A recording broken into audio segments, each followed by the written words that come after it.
हरियाणा सरकार प्रदूषण मुक्त वातावरण के लिए ई बसों के संचालन पर जोर दे रही है, जिससे अंबाला में इलेक्ट्रिक बसों का संचालन लगातार बढ़ रहा है, लेकिन चार्जिंग इंफ्रास्ट्रक्चर अभी भी अधूरा है।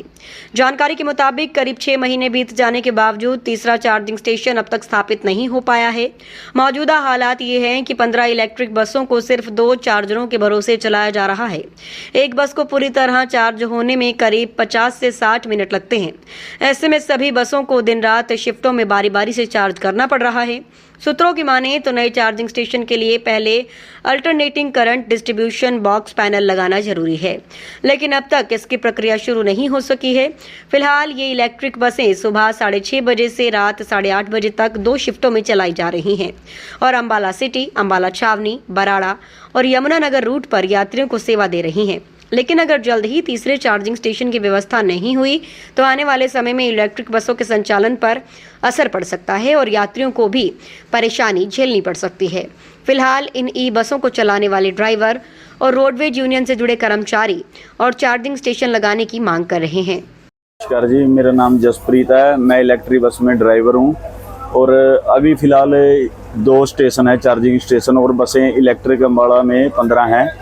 तो अगर चार्जिंग स्टेशन बढ़ेंगे तो उसका फ़ायदा है, सरकार को चार्जिंग स्टेशन बढ़ाने चाहिए।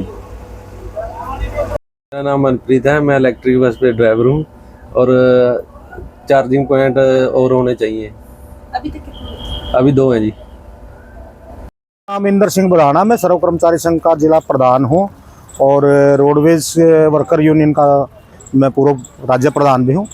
तो आज जो आपका सवाल है, मुख्यतः जिस तरीके से सर्विस की चार्जिंग की बात आप कर रहे हो, ये बसें हैं, ठीक है, ये कंपनी की बसें हैं और कंपनी ने ही इनका ढांचा विकसित करना है और उस लिहाज से जो शुरुआत इनकी हुई थी, 5 बसों से शुरुआत की थी और 2 चार्जिंग स्टेशन है। हालांकि वो प्रपोजल में है, ढांचा विकसित करने की बात सरकार कर रही है, परंतु हमारी मांग ये है कि हम जो कह रहे हैं कि बजाय वो किसी कंपनी के रोडवेज के बेड़े में हो, यहाँ हमारी वर्कशॉप है, यहाँ ढांचे को विकसित किया जा सकता है, तो पब्लिक को अच्छी सेवा भी हरियाणा रोडवेज दे रहा है।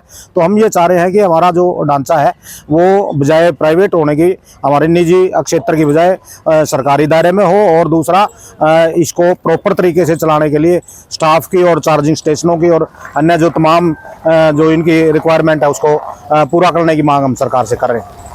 अभी तक सिर्फ मात्र 2 ही है, वो अंबाला शहर बस स्टैंड पे हैं और बसों का जो संचालन हमारा पंचकूला, नारायणगढ़ और जगाधरी, यमुनानगर तक हो रहा है और दूसरा यदि बात करें स्टेशन साथ लगते हमारे जगाधरी में है और इस बीच में और कहीं स्टेशन नहीं है।